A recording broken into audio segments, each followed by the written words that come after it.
মৃত্যু আসলে কি? আপনি কখনো মরেছেন? মৃত্যু নিয়ে কবিতা লিখেছেন, সেটা ঠিক আছে, কিন্তু বাস্তবে কখনো মরেছেন? আপনি কি মরে আবার বেঁচে উঠেছেন? না, আপনার অভিজ্ঞতায় তা হয়নি। কাউকে মরে গিয়ে আবার বেঁচে উঠতেও দেখেছেন কখনো? আমি এরকম উদাহরণ পড়েছি। না না, দেখেছেন কি? না, এরকম কাউকে দেখিনি। কখনো মৃত মানুষ দেখেছেন? মৃত মানুষ দেখেছেন? আমি মৃতদেহ দেখেছি। মৃতদেহ দেখেছেন? মৃত মানুষ দেখেছেন?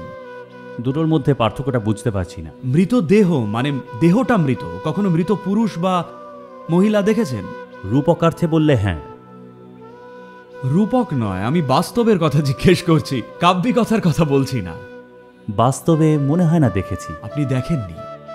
তাহলে এমন কাউকে দেখেননি, আপনার সঙ্গে সাক্ষাৎ হয়নি, আপনি নিজেও অভিজ্ঞতা করেননি, তাহলে কোথা থেকে এই ধারণাটা পেলেন যে আপনি মরবেন? আমাদের শেখানো হয়েছে। ঠিক তাই, এটা অজ্ঞান মানুষের রূপকথা, অজ্ঞান মানুষের তৈরি।